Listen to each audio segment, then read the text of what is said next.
Welcome to Go English Stories. Let's get started. The title of this story is Abu Nawas and the Khadi. In the times of the Amirs in Harar, there was a wise man called Abu Nawas. One night he dreamed he was giving a divorce to his beautiful wife. When he woke up, he was shocked that he saw this dream. Because he loved his wife very much, he decided not to tell her about the dream.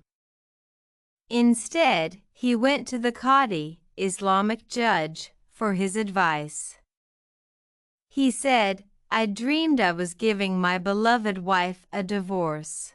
I want to know if my wife will bring me good luck or bad luck, and what shall I do about it?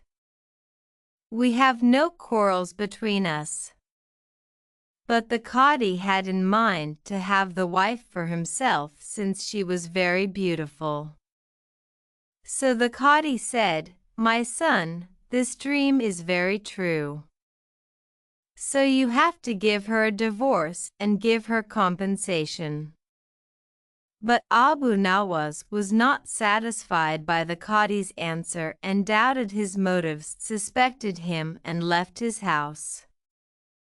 Meanwhile, the Qadi thought of some means to get rid of Abu Nawas and went to the Emir.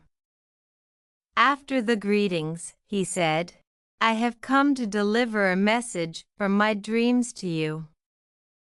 I dreamed about your dead parents, and I told them about your health and your way of life." Then Amir was very happy and sad to hear about his dead parents. The Qadi said, "I have a message from your father. He asks me to tell you to send him a thick cloak gabi through a very trustworthy person. I need it right away." The Emir started to search in his mind for the right person, but he couldn't find one. So the Qadi said, "My lord, I know a trustworthy person, also a fast person. There is no other person than Abu Nawas. He is the only one who could deliver the cloak to your father." The Emir agreed with the proposition. So then Abu Nawas was called and brought to the Emir. The humble Abu Nawas, without knowing that a plot was being hatched against him, came to the palace.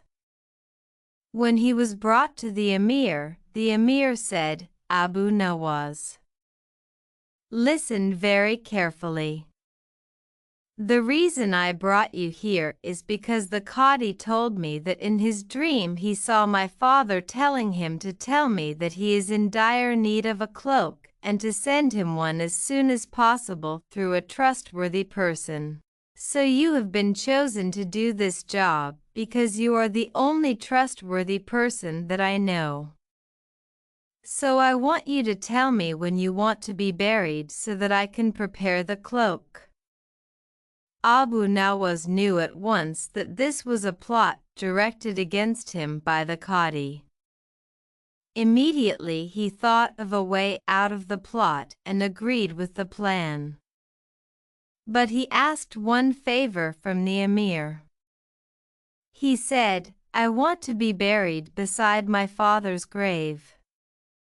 The reason for this was he wanted to say goodbye to his relatives and friends.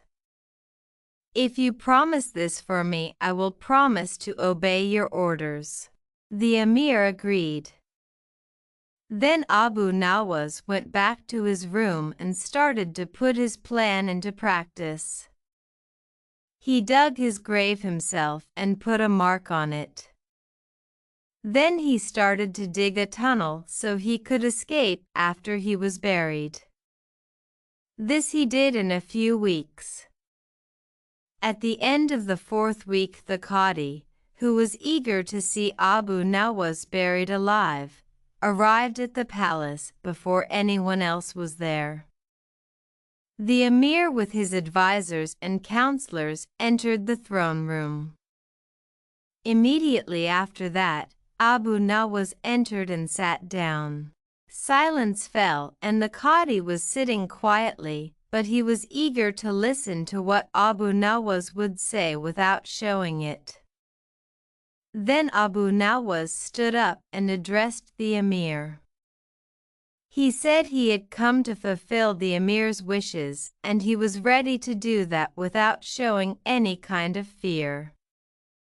Then the Emir gave him the cloak and asked him if he has anything to say, his last words. Abu Nawas pointed to where the mark of his grave was and said goodbye to the observers.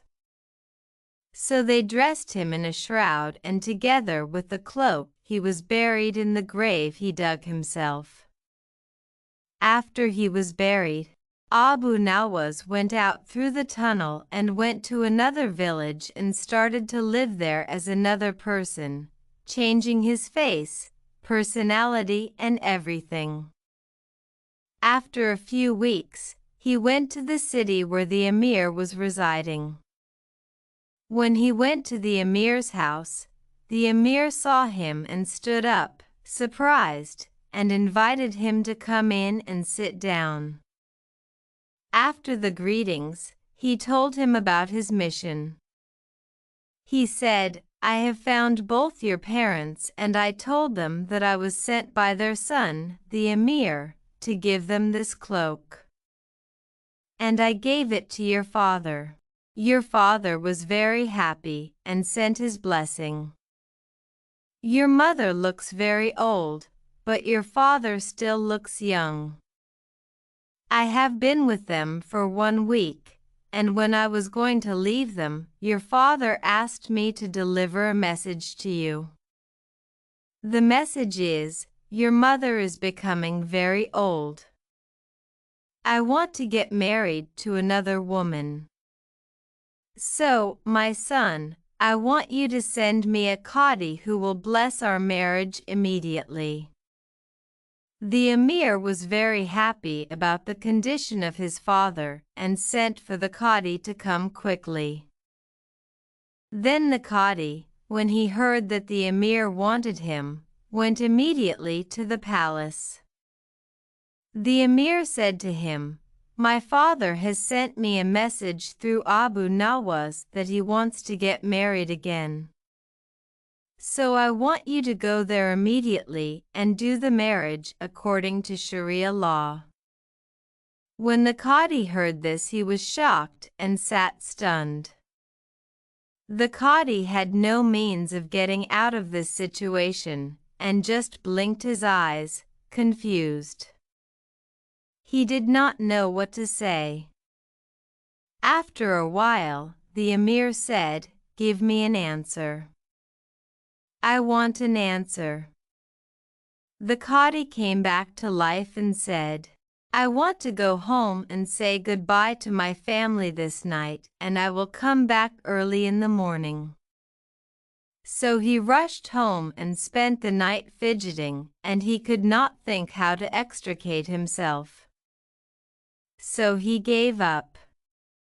Then he thought, "If I refuse to fulfill the Emir's wishes, I will be dead anyway, by execution in public, so it's better if I go willingly and give myself up to the Emir." So he went to the Emir's house. When he arrived there, he looked at the Emir with desperation, sunken eyes, and a drawn face. He told the Emir that he was ready to obey his wishes. So then he was dressed in a shroud and buried alive, just as he wanted to be done to Abu Nawas. The grave that he dug for his brother, he was put in himself. And Abu Nawas and his wife lived happily ever after. What do you think about this story? Let me know in the comments section. I hope you enjoyed this story. Like and subscribe to Go English Stories if you have not subscribed for more stories. See you in my next video.